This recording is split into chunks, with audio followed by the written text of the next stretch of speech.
നമസ്കാരം. എല്ലാ അഭിപ്രായ വോട്ടെടുപ്പ് പ്രവചനങ്ങളെയും തള്ളി ജസ്റ്റിൻ ട്രൂഡോ നയിക്കുന്ന ലിബറൽ പാർട്ടി കാനഡ പൊതു തെരഞ്ഞെടുപ്പിൽ ഏറ്റവും വലിയ കക്ഷിയായി മാറി. സർക്കാർ രൂപീകരണത്തിന് ഒറ്റയ്ക്ക് ഭൂരിപക്ഷമില്ലാത്തതിനാൽ കൂടെയുള്ള ചെറുകക്ഷിയെ ചേർത്ത് മാത്രമേ ട്രൂഡോയ്ക്കിനി ഭരിക്കാനാവൂ. ലോകമാധ്യമങ്ങളൊക്കെ ഇപ്പോൾ ട്രോളുന്ന ഒരു വാചകമുണ്ട്. ഡഗ്, ഈ വീടിന്റെ ഐശ്വര്യമെന്ന് ട്രൂഡോ ഒരു ബോർഡ് വയ്ക്കണം. കുറഞ്ഞ പക്ഷം ജസ്റ്റിൻ ട്രൂഡോയുടെ വീട്ടിലെങ്കിലും ഈ ബോർഡ് വെച്ചേ പറ്റൂ. കാരണം മറ്റൊന്നുമല്ല, കാനഡ മുഴുവൻ അക്ഷരാർത്ഥത്തിൽ കൺസർവേറ്റീവിന് അനുകൂലമായി നീങ്ങിയപ്പോൾ ഒന്റാറിയോ എന്ന ഒറ്റ പ്രൊവിൻസിലൂടെ ലിബറൽ പാർട്ടി ഏറ്റവും വലിയ ഒറ്റക്കക്ഷിയായി മാറുന്ന ജാലവിദ്യയാണ് കണ്ടത്. അക്ഷരാർത്ഥത്തിൽ ഒന്റാറിയോ പ്രവിശ്യ ലിബറൽ പാർട്ടി തൂത്തുവാരുകയായിരുന്നു. 338 സീറ്റിൽ 157 സീറ്റുകൾ നേടിയാണ് ലിബറൽ പാർട്ടി ഏറ്റവും വലിയ ഒറ്റക്കക്ഷിയായി മാറിയിരിക്കുന്നത്. ഈ 157 സീറ്റുകളിൽ പകുതിയിലേറെ സമ്മാനിച്ചത് ഒന്റാറിയോ പ്രൊവിൻസ് തന്നെ എന്നതാണ് ഏറ്റവും കൗതുകകരം. തങ്ങളുടെ സീറ്റ് വിഹിതം കൂട്ടി ആൻഡ്രൂ ഷിയർ മികവ് കാട്ടിയെങ്കിലും ഒന്റാറിയോയിൽ തകർന്നടിഞ്ഞു. 121 സീറ്റുകൾ നേടിയ ടോറികൾ മുഖ്യ പ്രതിപക്ഷമായി മാറി. എന്നാൽ ആൻഡ്രൂ ഷിയർ പ്രതീക്ഷ കൈവിട്ടിട്ടില്ല. കാനഡയിൽ ന്യൂനപക്ഷ സർക്കാരുകൾ വാഴില്ലെന്നും അടുത്ത ഒരു വർഷത്തിനുള്ളിൽ ഒരു മാജിക് ഉണ്ടാകുമെന്നും ഷീർ തർപ്പിച്ചു പറയുന്നു. ആകപ്പോൾ ചെയ്തതിൽ 34.4% വോട്ട് നേടി കൺസർവേറ്റീവ് പാർട്ടി കരുത്ത് തെളിയിച്ചപ്പോൾ ലിബറലിന് കിട്ടിയത് വെറും 33% വോട്ട് മാത്രമാണ്. 1.4% വോട്ട് കൺസർവേറ്റീവിന് കൂടുതൽ. ഇതാണ് ഏവരെയും അത്ഭുതപ്പെടുത്തുന്നത്. ഒന്റാറിയോ പ്രവിശ്യയിലെ പ്രീമിയറായ ഡഗ് ഫോർഡിന്റെ പല തീരുമാനങ്ങളും കൺസർവേറ്റീവിനെ അക്ഷരാർത്ഥത്തിൽ തകർക്കുന്നതായിരുന്നു. അദ്ദേഹം നടപ്പിലാക്കിയ പല പരിഷ്കാരങ്ങളും നടപടികളും ഈ മേഖലയിൽ, ഒന്റാറിയോ മേഖലയിൽ, പ്രത്യേകിച്ച് ഗ്രേറ്റർ ടൊറന്റോ മേഖലയിൽ പാർട്ടിയുടെ പതനത്തിന് കാരണമായി. ഒന്റാറിയോ പ്രവിശ്യയിൽ ലിബറലിന് 79 സീറ്റ് നേടാനായപ്പോൾ കൺസർവേറ്റീവ് പാർട്ടിക്ക് വെറും 39 സീറ്റ് മാത്രമേ നേടാൻ കഴിഞ്ഞുള്ളൂ. ഒന്റാറിയോ പ്രവിശ്യയിൽ ലിബറലിന് 79 സീറ്റ് നേടാനായപ്പോൾ കൺസർവേറ്റീവിന് വെറും 36 സീറ്റുകൾ മാത്രമേ നേടാൻ കഴിഞ്ഞുള്ളൂ. ലിബറൽ പാർട്ടിക്ക് കഴിഞ്ഞ തെരഞ്ഞെടുപ്പിൽ കിട്ടിയ 184-ൽ നിന്ന് 157 സീറ്റുകളായി ചുരുങ്ങുന്ന കാഴ്ചയാണ് ഈ തെരഞ്ഞെടുപ്പിന് പറയാനുള്ളത്. ഏവരെയും അത്ഭുതപ്പെടുത്തിക്കൊണ്ട് സിഖുകാരനായ ജഗ്മീത് സിംഗിന്റെ NDP മികച്ച പ്രകടനമാണ് കാഴ്ചവെച്ചത്.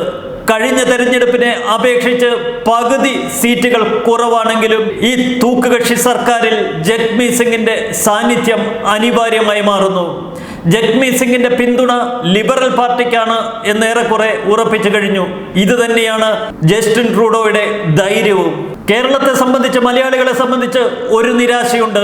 ഏക സ്ഥാനാർത്ഥി ടോം വർഗീസ് മിസിസാഗ മാൾട്ടൺ മണ്ഡലത്തിൽ ഫെഡറൽ മന്ത്രിയും ട്രൂഡോ മന്ത്രിസഭയിലെ മൂന്നാമനെന്നും വിലയിരുത്തപ്പെടുന്ന നവദീപ് ബെയിൻസിനോട് പരാജയപ്പെട്ടതാണത്. പ്രചരണത്തിൽ എതിരാളികളെ അമ്പരപ്പിക്കുന്ന കാഴ്ചയായിരുന്നു ടോമിൻ്റേത്. എങ്കിലും അവസാനവട്ടം ടോമും അടിപതറുന്ന കാഴ്ചയാണ് ഒന്റാറിയോയിൽ നിന്ന് കാണാൻ കഴിഞ്ഞത്. കഴിഞ്ഞ തവണത്തേതിൽ നിന്ന് വ്യത്യസ്തമായി കൺസർവേറ്റീവ് പാർട്ടി 22 സീറ്റുകൾ കൂടുതൽ നേടി തങ്ങളുടെ സീറ്റ് നില 121 എന്ന നമ്പറിലെത്തിച്ചു. എങ്കിലും ഭരിക്കുവാൻ വേണ്ട ഭൂരിപക്ഷത്തിൽ എത്തിച്ചേരാൻ കൺസർവേറ്റീവിനായില്ല എന്നിടത്താണ് ജസ്റ്റിൻ ട്രൂഡോയുടെ ഭാഗ്യമുദിച്ചത്. പ്രചരണത്തിൽ അസാധാരണ മികവാണ് ജഗ്മീത് സിംഗ് കാഴ്ചവെച്ചത്.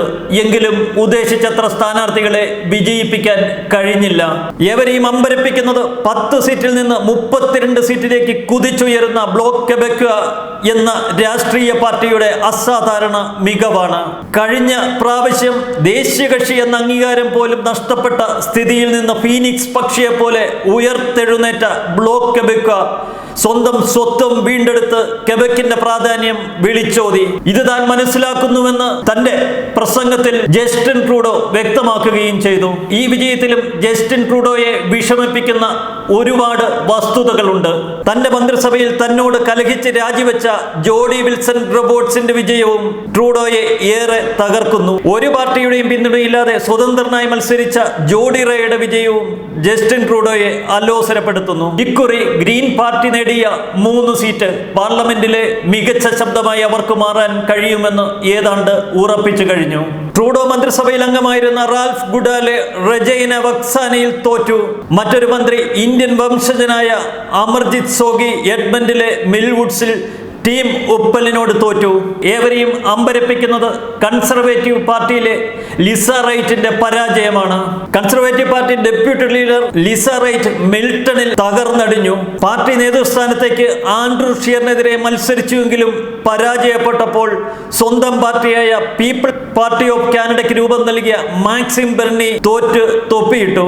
കെബക്കിൽ ജസ്റ്റിൻ ട്രൂഡോയ്ക്കും ലിബറൽ പാർട്ടിക്കും അടിതെറ്റിയ കാഴ്ചയാണ് ഇക്കുറി കാണാനായത്. 35 സീറ്റുകൾ മാത്രമേ അവിടെ ലിബറൽ പാർട്ടിക്ക് നേടാനായുള്ളൂ. ബ്ലോക്ക് കെബക്ക് 32 സീറ്റ് നേടി ഉഗ്രപ്രതാപം വീണ്ടെടുത്തു. കൺസർവേറ്റീവിന് ലഭിച്ചതാവട്ടെ വെറും 10 സീറ്റും. NDPക്ക് കെബക്കിൽ നിന്ന് 1 സീറ്റ് നേടാൻ കഴിഞ്ഞു. സെസ്ക്വാച്വാനിലും ആൽബർട്ടയിലും അക്ഷരാർത്ഥത്തിൽ കൺസർവേറ്റീവിന്റെ തേരോട്ടമായിരുന്നു. തൊട്ടതെല്ലാം പൊന്നാക്കിയ 2 പ്രവിശ്യകൾ. ഈ 2 പ്രൊവിൻസിലും ലിബറൽ പാർട്ടിക്ക് 1 സീറ്റ് പോലും നേടാൻ കഴിഞ്ഞില്ല എന്നിടത്താണ് കൺസർവേറ്റീവിന്റെ ഉജ്ജ്വല വിജയം.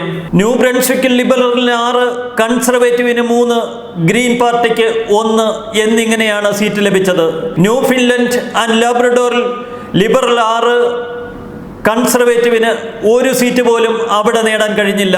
പക്ഷെ NDP 1 സീറ്റ് നേടിയെടുത്തു. നോവാസ്കോഷ്യയിലും ലിബറലിനൊപ്പം കട്ടയ്ക്ക് നിന്നു 10 സീറ്റ്. കൺസർവേറ്റീവിന് നോവാസ്കോഷ്യയിൽ ലഭിച്ചതാവട്ടെ ഒരേ 1 സീറ്റ് മാത്രം. ഈ സർക്കാരിന് അധികകാലം ആയുസ്സില്ല എന്ന് പറഞ്ഞുകൊണ്ടാണ് ആൻഡ്രൂ ഷിയർ തന്റെ പ്രസംഗം ആരംഭിച്ചത്. അതെ, കൺസർവേറ്റീവ് പാർട്ടി ഇപ്പോൾ വിശ്വസിക്കുന്നതും ജസ്റ്റിൻ ട്രൂഡോ മന്ത്രിസഭ ഉടൻ തന്നെ നിലംപൊത്തുമെന്നാണ്. ജസ്റ്റിൻ ട്രൂഡോ മന്ത്രിസഭ നിലംപൊത്തിയാൽ കൺസർവേറ്റീവ് അധികാരത്തിൽ വരുമെന്നും ആൻഡ്രൂ ഷിയർ തന്നെ പുതിയ മന്ത്രിസഭയെ നയിക്കുമെന്നും കൺസർവേറ്റീവ് പാർട്ടി ഇപ്പോഴും വിശ്വസിക്കുന്നു. സ്റ്റീഫൻ ഹാർപ്പർ മുമ്പൊരിക്കൽ നടത്തിയ ആ ഇന്ദ്രജാലം കൺസർവേറ്റീവ് വീണ്ടും അവലംബിക്കും എന്ന് വിശ്വസിക്കുന്നവർ കുറവല്ല. ലിബറൽ പാർട്ടിയും ജസ്റ്റിൻ ട്രൂഡോയും ഉറ്റുനോക്കുന്നതും ഈ NDP സഖ്യം ഒന്ന് തന്നെയാണ്. സീറ്റ് നിലയിൽ 4ാം സ്ഥാനത്തേക്ക് പിന്തള്ളപ്പെട്ടുവെങ്കിലും ജഗ്മീത് സിംഗിന് ആനന്ദ നൃത്തം ചവിട്ടാവുന്ന ഒരവസരമായിരിക്കുന്നു. കാരണം ലിബറൽ പാർട്ടിക്ക് ഭരിക്കണമെങ്കിൽ NDPയുടെ പിന്തുണ കൂടിയേ കഴിയൂ. സമ്മർദ്ദങ്ങളെ അതിജീവിച്ച് ജസ്റ്റിൻ ട്രൂഡോയ്ക്ക് എത്ര നാൾ മുന്നോട്ട് പോകാൻ കഴിയും എന്നതാണ് എല്ലാവരും ഉറ്റുനോക്കുന്നത്. അക്ഷരാർത്ഥത്തിൽ കാനഡയെ ശരിയായ പാതയിൽ മുന്നോട്ട് കൊണ്ടുപോകുന്നതിന് തന്നിൽ വിശ്വാസമർപ്പിച്ച ജനതയ്ക്ക് നന്ദി പറഞ്ഞുകൊണ്ടാണ് ജസ്റ്റിൻ ട്രൂഡോ ഇന്ന് തന്റെ പ്രസംഗം അവസാനിപ്പിച്ചത്. ആ ആവേശം പ്രസംഗത്തിൽ മാത്രമല്ല പ്രവൃത്തിയിലും ഉണ്ടാവട്ടെ. ശക്തമായ ഒരു സർക്കാരിന്റെ വ്യക്തമായ കാഴ്ചപ്പാടോടെ കാനഡയെ പുരോഗതിയിലേക്ക് നയിക്കാൻ ട്രൂഡോയ്ക്ക് കഴിയട്ടെ.